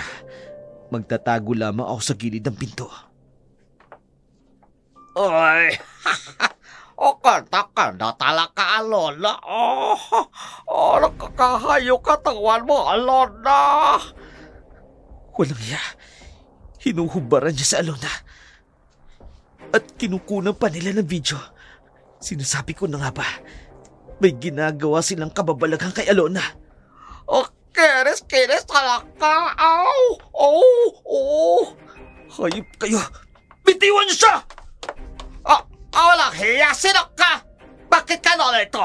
Atong, sino lalaki ito? Ano bang nangyayari? Mga baboy kayo! Binababoy niyo si Alona! Ikaw, walang hiya ka. Hindi ka talaga titigil sa pangingala mo! Hayop ka! Sinasabi ko na nga ba, May kabalbalan kayong ginagawa! Tumahimik ka! Sinuntok niyo ako sa sikmura ko. Sige, suntukin mo, Adong. Huwag mo palampasin, ha. Pangingialam yan, ha. Nangingialam, ha. Hindi kita binabayaran. Napakahayop mo, mga Adong! Pagbabayaran mo, ginawa mo ito kay Alona! O talagang hindi ka titigil? Gusto mo yatang basagin ko yung pagmumukha mo? Katulad nito! Akala mo, ikaw lang marunong ng bagay na ito? Gago ka! Talagang lalaban ka pa! Ililigtas kita, Alona. Hindi ko hayang tuloy kanyang babuyin. Hindi ka talaga aalis na kumag ka. Gusto mo talagang barilin kita! May baril ka? Oh, may baril ako. Kapag hindi ka umalis dito, ipuputo ko ito sa'yo sa baon ng ulo mo, gago ka! Kapag hindi ako nakalis, talagang babaril niya ako. Mukhang bangag sa drugs ang gagong to. Diyos ko, anong gagawin ko? Hindi ko kayang iwan si Alona. Aalis ka ba? O ipuputo ko ito? Aalis ako. Pero babalik ako. Babalikan kita, Alona. Babalik ako. Umalis ka na! Pagbabayaran niyo kahiyupan yung ito. Hindi ako papayag na hindi kayo magbayad sa lahat ng pagkakasala niyo. Daig niyo pa mga hayop. Hayok sa laman. Mga wala kayong awa. Nagmamadaling umalis si guard, sakay ng kanyang motor. Kaagad siyang nagtungo sa police station. Hinanap ang isang pulis na kakilala niya. Kaagad naman siyang nilabas nito sa waiting area. Kitang-kita ang pag-aalala sa mukha nito nang makita siyang balisa.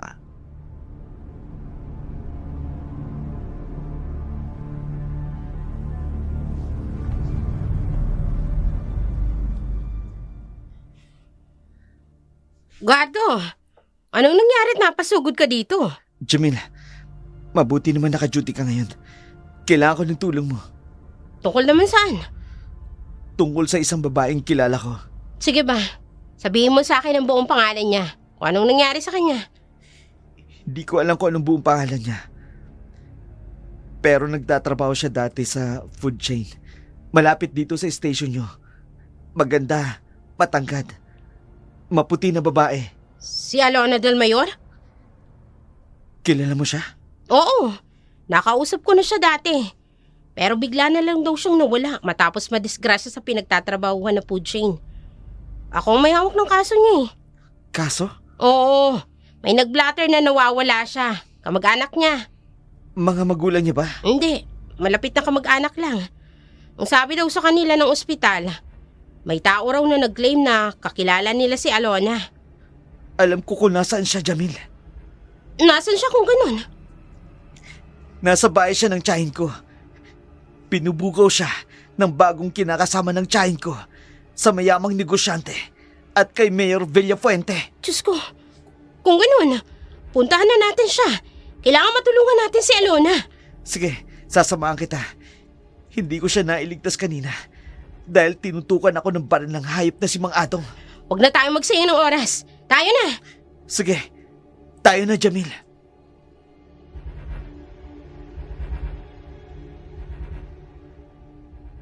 Nagmamadaling umalis si guard kasama si Jamil upang iligtas si Alona sa mapang-abusong si Adong. Pagkarating nila sa bahay ng kanyang tiyahin, kaagad nilang pinasok ang silid kung saan nakaratay si Alona. Hindi pwede. Nandito lang siya. Nakaratay siya sa higaan niya at walang mali at paralisado. Tinakas na nila si Alona kung ganun. May mga bakas pa rito. Ang daming semen sa sahig ka. Diyos ko, binababoy nila si Alona. Mga hayop sila. Demonyo sila. Kaya pala hindi siya gumagaling. Bakit, Jamil? Eto, ginagamit nilang sedative nito. Para hindi gumaling si Alona. Kung ganun, tamang hinala ko. May kinalaman ang tiyahin ko sa lahat ng ito. Marahil tamang hinala mo. Isang tiyahin mo sa nambugaw kay Alona sa mga lalaki. Mukhang modus nila to ah. Jamil, kailangan mahanap natin si Alona. Hindi pwedeng manatili siyang nasa kamay ng mga hayop na yun. Hihingi ako ng tulong. Lulutasin natin ang kasong to sa lalong madaling panahon. Gardo, huwag kang mag-alala. Maililigtas natin si Alona. Please lang, Jamil. Iligtas niyo siya. Hindi ko mapatatawad ang sarili ko kapag tuluyang may nangyari sa kanya. Nanlumo si guard sa nangyari. Nagdasal na sana'y matagpuan nila ang dalaga. Samantala, sa isang masukal na rest house ni Mr. Ching, naroroon si Dayang at Adong. Inis na inis si Adong at hindi mapakali.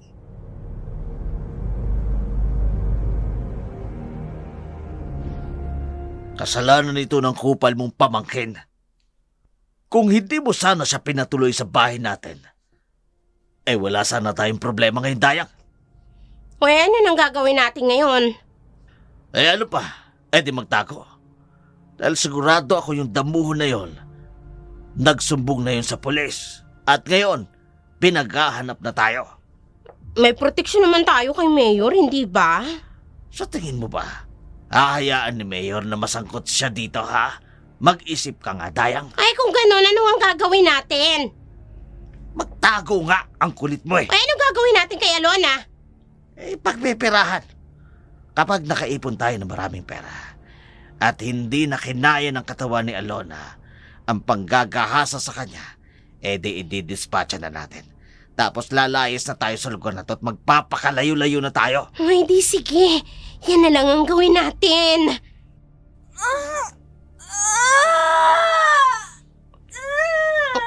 Ano nangyayari sa kanya? Bakit bigla siyang umuungol ang malakas? Abay, malay ko dyan. Bakit akong tinatanong mo? Puntahan mo na tingnan mo kung bakit umuungol. Ay, sige na nga. Ano kaya nangyayari sa babaeng to? Oh, ay, sus Maria Josep! Adong! Pumunta ka rito! Madali ka! Ano bang problema mo, Dayang? Bakit kailangan pa ako dyan? Pumunta ka muna rito! Bilisan mo kasi! Oo! Bakit ba kasi? Tingnan mo! Ang alin? Ang tiyan ni Alona! Anong nangyayari dyan? Ay, hindi ko rin alam. Baka yan ang dahilan kung bakit umuungol siya sa sakit. Pulnemas. Baka side effect na yan ang gamot na itinuturok natin sa kanya. Ay, ano nang gagawin natin ngayon? Kailangan pirahan natin siya habang hindi pa siya namamatay. Hindi makapaniwala si Adong at Dayang habang nakatingin sa maumbok na puso ni Alona. Tila ito isang 4 na buwan ng buntis sa umbok ng tiyan nito. Palagi rin itong umuungol na tila ba nasasaktan. Mga bagay na lalong nagbibigay ng alalahanin kay Dayang at Adong. Hindi dahil nag-aalala sila sa kalusugan ng babae, kundi nag-aalala lamang silang mamatay ito at hindi na nila mapakinabangan pa. Samantala, kinabukasan, maagang pumunta si Mayor sa rest house.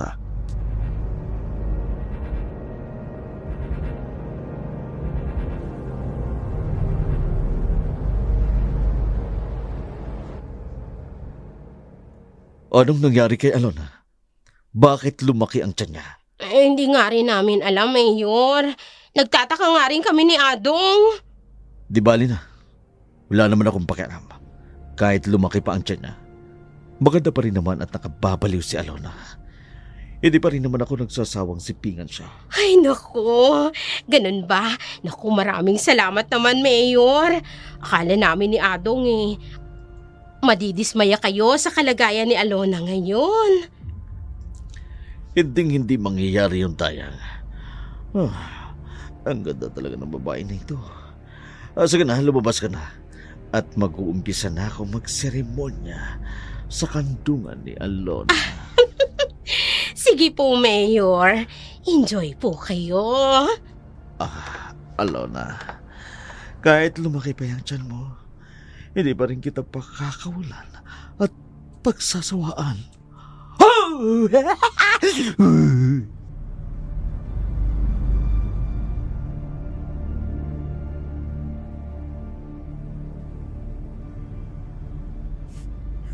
Patuloy na ginagalaw ni Mayor si Alona sa kabila ng kalagayan nito. Maging si Mr. Ching ay patuloy na ginagawa ng parausan ang dalaga. Lumipas pa ang mga araw. Mas lalong nag-alala si Adong at Dayang dahil mas lalong lumalaki ang tiyan ni Alona, kaya naisipan nilang maghanap ng hilot sa lugar.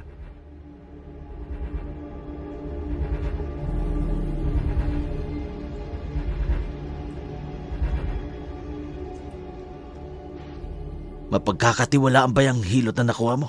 Abay, oo naman. Binigyan ko na yan ng malaking halaga. Hindi na yan magsasalita. O sige na, papasokin mo na sa silid upang matingnan si Alona. Sige. Aling Risa, halina po kayo sa loob. Hindi magandang pakiramdam ko rito. Narito na po tayo. Ayan po yung babaeng kailangan ninyong tingnan. Ay, sige. Susubukan kong tingnan ng babae. Bilisan nyo lang ho, Baka mamaya may customer na dumating. Mabagin. Bakit, Aling Risa? Buntis ang babaeng ito. Buntis? Sigurado ho ba kayo? Hindi pwedeng mabuntis yan. At ganyan kaagad kalaki ang tiyan niya. Hindi pwedeng mabuntis yan, Aling Risa. Hindi lamang 2 buwan ang ipinagbubuntis niya. Malapit na siyang magsilang. Ay, naku naman. Pinagloloko mo ako, matanda ka Paano malapit ng mga anak? Virgin niya nung unang ginalaw ni Adong at ni Mayor. Kakaiba ang babaeng ito.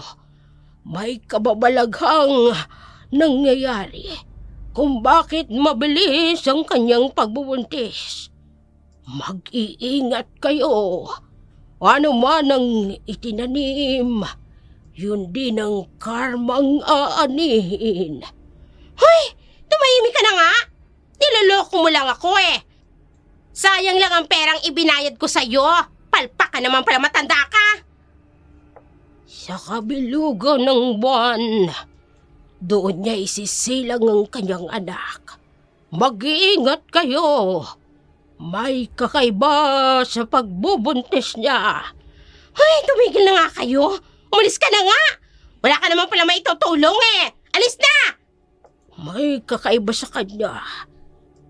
Hindi siya normal.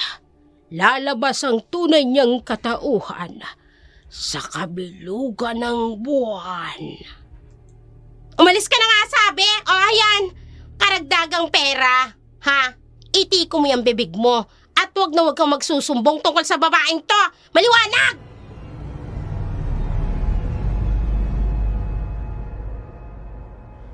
Hindi naniwala si Dayang sa sinabi ng matandang albularya. Sa halip, patuloy pa rin ang kanilang walang hiyawan ni Adong. Lumipas pa ang mga araw. Mas lalong lumaki ang tiyan ni Alona.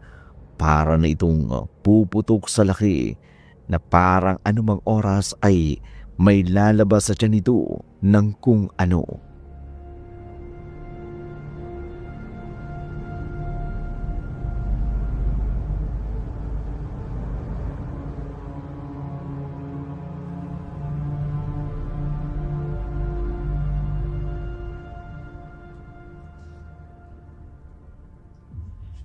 Adong, mukhang naniniwala na ako dun sa matandang manghihilot na yon. Nabuntis nga yung babaeng yan. Huwag kang mag-alala. Marami pa rin mga tao sa illegal site ang naayok sa mga buntis. Pwede nating ibenta doon ang hubad na katawan ni Alona. Ay, naku, ikaw talaga, Adong. Kaya naman sa'yo ko Napakatalino mo. Marami na tayo na ipong pera gamit ang pambubugaw natin dyan. Kapag nanganak na siya, idedispatcha natin silang mag-ina. Sigurado naman ako, mamamatay na yan. Hindi na yung kakayanin pa ang panganganak. Oy, sige. Hintayin natin na magsilang na nga siya. Kung buntis nga yung babaeng yan. Ano nga palang sabi ng mga hilo sa'yo? Ang sabi niya, posibleng manganak daw si Alona sa kabilugan ng buwan. 2 araw na lang. Mula ngayon ay tamang-tama. Dahil sabay na pupunta si Mayor at si Mr. Ching. Mukhang gustong subukan ang threesome. Ay, nako naman talaga, oo. Mael talaga ang mga yun, ano? Ganon talaga eh. Hayaan na natin. Malaking pera naman ang nakukuha natin. Ay, sabagay. Tama ka naman. Sige, bantayin mo si Alona. Aalis muna ako. Kailangan ko pang magpahangin. Ay, sige. Mag-iingat ka, ha? Mamaya may spatang ka ng mga pulis dyan. Ako lang bahala. Hindi nila ako mahuli. Ay, sige. Umalis si Adong at naiwan si Dayang. Sa bahay, lihim niyang pinagmamasdan si Alona. Minsan ay nakatatakot siyang tingnan. Napakalaki kasi ng tiyan nito. Nagsisilabasa na ang maliliit na ugan sa tiyan nito na para bang mga baging. Lumipas pa ang mga araw. Sumapit ang kabilugan ng buwan. Wala si Adong na mga oras na yun. Tanging si Dayang lamang ang nasa rest house nang bigla niyang marinig ang malakas na sigaw ni Alona.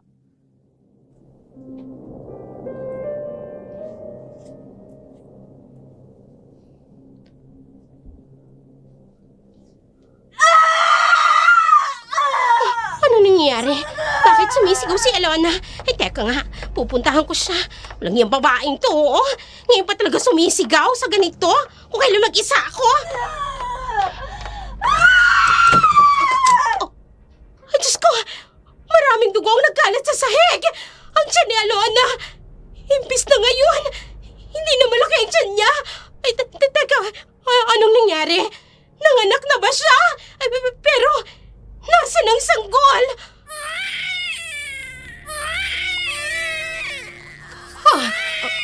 Ano yun? May naririnig akong mga iyak ng sanggol. Ay, bakit? Parang hindi nanggagaling sa isang sanggol lang. Anong nangyayari?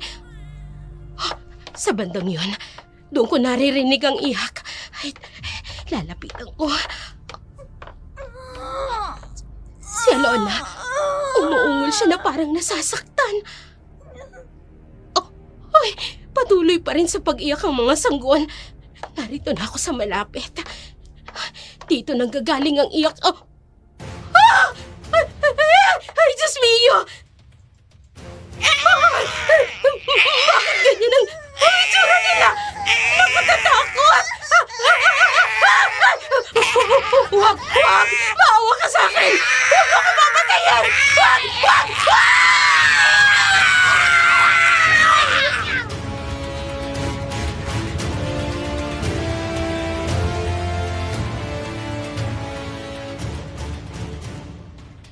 Umalpas ang napakalakas na sigaw ni Dayang mula sa loob ng kwartong kinaroroonan nila.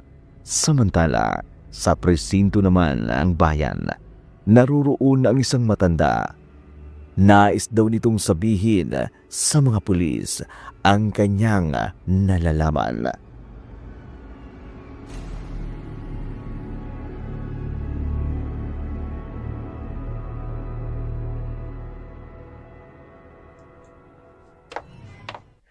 Ano pong may paglilingkod namin sa iyo, Lola? Hinahanap ninyong isang babae, hindi ba? Narinig ko yun sa balita.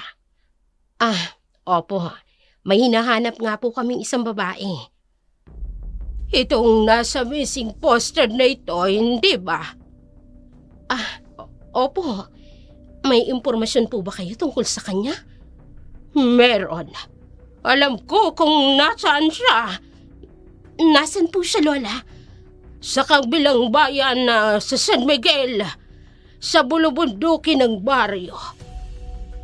May isang maliit na bahay doon sa dulo ng taniman ng palay.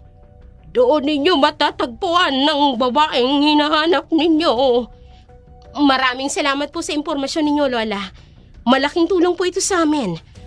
Walang anuman. Magmadali kayo. May kakaiba sa babaeng yun. hindi ordinaryo.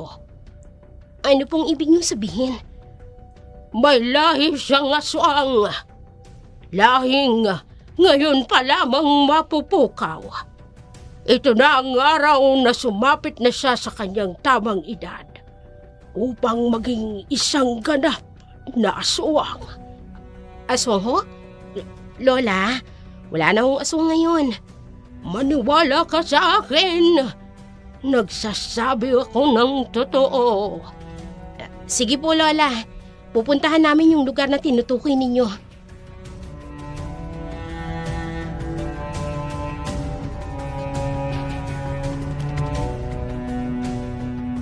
Kaagad na nagkasanang operasyon ang team ni SPO1 Jamil.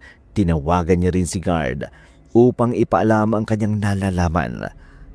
Pero sinabi niya ditong hindi ito maaaring mangialam sa kanilang operasyon at babalitaan na lamang ito kapag nailigtas na nila si Alona. Samantala, sa rest house naman, dumating si Adong na lasing at hinanap si Dayang. Papasok pa lamang siya sa loob ng bahay, amoy niya na ang malansang amoy na nagmumula sa loob ng kwarto ni Alona.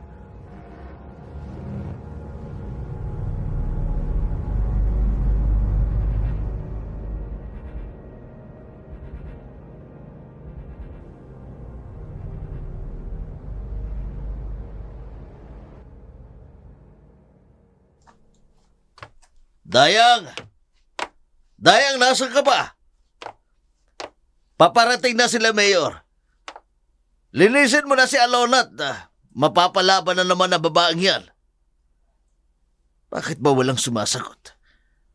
Nasaan na ba ang babaeng yun? Teka nga, papasok ako sa kwarto. Dayang! Dayang, nasan ka ba? Sino ka? Hoy, bata! Sino ka at bakit ka narito? Bakit napakaraming dugo? Ang tiyan ni Alona! Malilit na yung... Paano? Ikaw ang papa ko! Bakit ganyan ang mukha mo? Bakit? Para kang halimaw! At ang bagil ang itim! Ang balat mo! Yakap ako! Bitiwan mo ko! Huwag mo kong yayakapin! Halimaw ka! Ayaw mo sa akin! Anak mo ako! Hindi kita anak! Wala akong anak na halimaw! Anak niyo ako ng babaeng nakahiga! Ikaw ang papa ko! Bitiwan mo ko! Hindi! Anak siya na, Alona! Paano nangyari? Ang laki ng katawan niya at... bakit mukha siyang halimaw? Bitiwan mo ko! Hindi papatayin kita! Ayaw mo sa akin! Masama ka! Pinabay mo ang mama ko! Sinaktan mo siya! Mamamatay ka! Hindi! Ang mukha ka niya unti-unting bumubugat. Lumalabas ang matutuli sa pangil! Hindi! Kasaktalin niya ako! Mamamatay ka, papa! Patayin kita! Bawa ka sa akin! ang mama ko! Nagsisisi ako ng lahat ng kasalanan ko!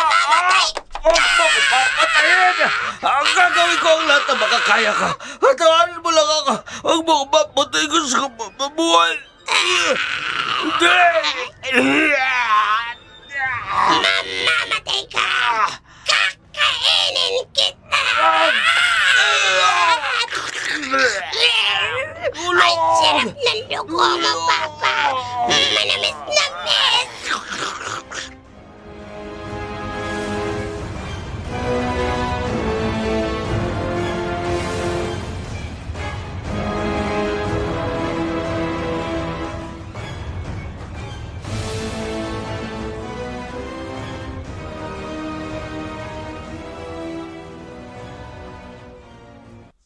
Ato!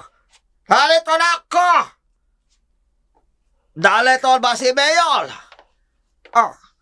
Mukhang wala si Mayor mas mabuti na una ko kay Alona. Nasasabik na ako sa babae na yun. Papasok na ako sa loob. Bukas naman ang pinto. Atong! Asa ka pa? Tayang! Wala sumasakot. Ako, papasok na lang ako sa kwarto ni Alona. Oh, ano layali? Bakit malamit ako? Malamit ako sa pintuan. May nangyari ba? Bata, ano kinakawa mo bata dito? Bakit di ako tinatawag na papa? O sino ka? Hindi ako papa mo. Nasaan sila? Ano? Ikaw ang papa ko. Ang kapatid ko. Nakita niya ng papa niya kanina. Ano pinagsasabi mo? O, bitiwan mo nga ako. Wag mo kaya yakapin. Ala, sana amoy mo! Ikaw ang papa ko. Mahal kita, papa. Iyayakap ako sa iyo ng mahigpit. Bitiwan mo, sabi ko, hindi kita anak. Ayaw mo sa akin. Katulad ka rin ng tatay ng kapatid ko. Bakit malak iba mo ka mo? Bakit mukha mo? Anak mo kaya kang halimaw? Ano ibig sabihin nito? Papatayin kita, papa. Kakainin din kita. At iinamin ko yung dugo mo. Nauuhaw at gutom ako. Hindi! Bitiwan mo! Sinuktan mo, mama ko. Kaya ngayon, parurusahan namin kaya ng mga anak niyo. Bitiwan mo ka! Sinasakapan niya ako! Bitiwan mo ko! Iinamin ko ang dugo mo, papa ko. Huli ko! Talagang huli ko! Hindi ko nadugo ka!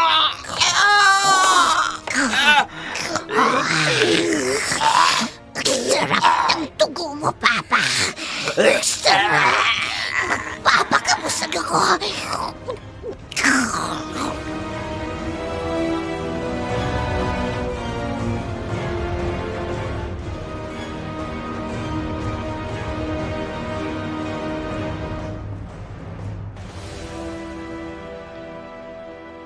Adong? Narito na ba si Ching? Hindi mo ba lang sinabi sa akin? Adong? Walang yung bundat na yung chick na yun. Mukhang inunahan pa ako. Masiba talaga sa laman. Makapasok na nga. Teka, anong amoy yan? Bakit amoy malansa?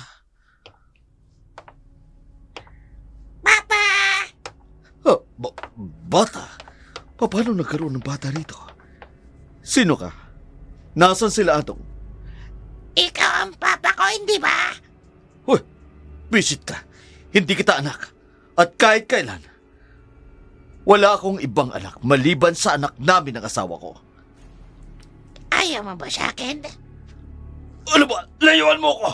Huwag kang haharang sa dinaraan ako. Tabi dyan! Sabihin mo muna yung mahal mo ka. Ba't gago ka? Bakit ko naman sasabihin sa'yo mahal kita? Hindi nga kita kilala. Pero anak mo ka. Anak mo ka kay Mama Alona. Ano? Anak ka ni Alona? Imposible. Paano nagkaroon ako ng anak kay Alona? Hindi pwede. Umalis ka dito. Bitiwan mo ko. Galit ko sa'yo. Katulad ka rin ng ama ng mga kapatid ko. Ayaw nila sa kanila ng papa nila. Magpapahay ka sa ginawa mo sa mama ko! Ha? Babagin! Anong mukhang unti-unti nagbabagot? Nagiging isang halimaw! Hindi! Tatakbo ako sa sasakyan ko! Hindi ka makakatakas sa akin, papa! Tatama ko sa'yo! Layuan mo ako, halimaw! Lumayo ka sa akin! Bubuksan ko ang pinto ng kotse ko! Ano ba? Umandar ka! Umandar ka! Kailangan umandar ka! Nariyan na ka! Tatama ko sa'yo! Layuan mo, halimaw ka! Papa! Hintayin mo ako! Ayan! Mabuti naman na tumandar ka. Ngayon, papaandarin ko at papaharurutin ko ang takbo ng kotse ko. Ang halimaw! Lumundag siya sa may bubong ng sasakyan ko. At ngayon, nasa may bintana siya at nakasilip sa akin habang nakangiti. Hindi! Papa! Mahal kita! Tama ako! Layan mo ako! Hindi! Mababangga ako! Ah!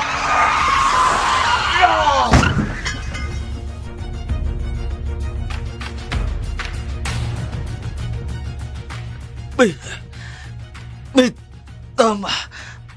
Nakatusok na bakal sa tiyan ko. Papa! Dami niyang dugo lumalabas sa bunga mo! Iinmi ko dugo mo! Gutom na ako! Diyos ko, kung wala akong karapatan manawagan sa inyo ngayon, pero humihingi ako ng kapatawaran sa lahat ng kasalanan ko. Kulap-kulap ng papa ko! Kakainin ko pati puto mo!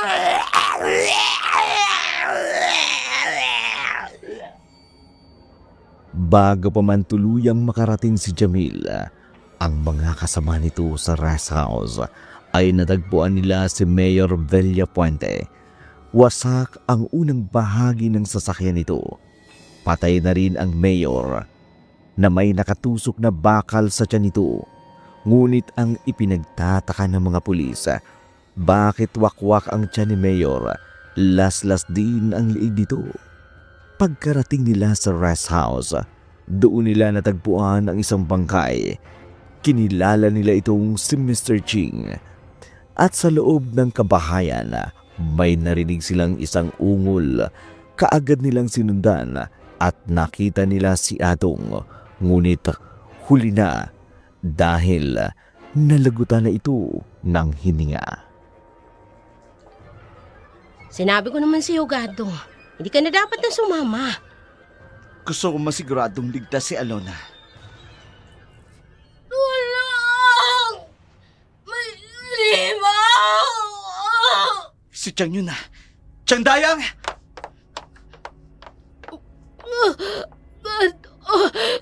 Tulungan. Anong nangyari dito? Bakit sila namatay? May halimaw. Ang mga anak ni Alona. Halimaw sila. Ano? Nahihibang ka na ba, Chang? Nakadrugs ka ba? Alam kong makasalanan ako, Gato. Pero hindi ako nagsisinungaling. Totoong sinasabi ko.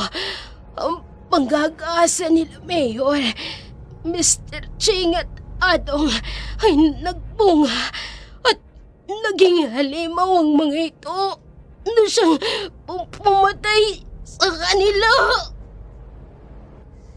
Hindi makapaniwala si guard sa nalaman niya. Maging si Jamil. Ngunit ng mga panahon na yun, tila wala ng imposible. Nailigtas nila si Alona mula sa kinasasadlagan nitong impyerno. Dinala nito sa ospital, sumailalim sa counseling, samantalang si Dayang naman hinuli at kinasuhan ng patong-patong na kaso. Hindi na ito makalalaya pa. Samantala, lumipas pa ang mga araw. Tinulungan ni Aling Risa si Alona na gumaling mula sa pagiging aswang nito. Makatutulong sa iyo ang Bible study na to, Alona. Makatutulong itong gumaan ang anumang bigat na nararamdaman mo mula sa masasalimuot na nangyari sa iyo. Salamat. Dahil hindi mo ako sinukuan. Ikaw ang naging sandalan ko sa mga pagkakataong nahihirapan akong hanapin ang tamang daan. Pabalik sa liwanag ng Diyos. Palagi naman ako nandito, Alona. Gagabayan at ipararamdam ko sa iyo na totoo ang pagmamahal ko. Mga kapatid, ngayon ay pag-uusapan natin ang iba't ibang uri ng pag-ibig. Ang mga ito ay ang mga sumusunod: storge love, family love. Sa pamilya unang ipinararanas ang pag-ibig sa mga bata. Pag hindi nila ito naramdaman sa pamilya, lalayo ang loob nito at mapapabarkada. Phileo or Pelea love, or tinatawag nating brotherly love. Hinahanap ng isang bata ang pagmamahal sa kaibigan na hindi niya naranasan sa kinagisnang pamilya. Kapag hindi niya ito nakuha sa love ng barkada, napapaaga ang pag-aasawa at inaakalang doon matatagpuan niya ang pag-ibig sa kabiyaka. Ang tawag naman doon ay Eros Love, pag-ibig sa opposite sex, na kung hindi nila matagpuan ang pag-ibig sa kabiyaka, ang panghuling pag-ibig na ating tatalakayin ay ang tinatawag na unconditional love. Pag-ibig na walang kondisyon, hindi tinitingnan ang anumang nakaraan mo. At ang mga komunidad na nag-aaral ng salita ng Diyos ang makapagpaparanas nito. Maraming salamat po, Panginoon. At iniahon niyo ko sa lusak na kinasadlakan ko. Kayo po ang itinuturing kong tunay na pag-ibig. Mga kaibigan, hanggang dito na lamang po ang ating dula para sa araw na ito. Naway inyo pong nagustuhan ang aming tampok na palabas ngayon. Muli, kami po ay taus-pusong nagpapasalamat sa inyong mga sulid kasyado hanggang naririyan kayo upang patuloy na sumuporta. Kami rin po ay hindi titigil sa paghahatid ng mga makabuluhan at kapanapanabik na kwentong aswang. Maraming salamat po. Hanggang sa muli.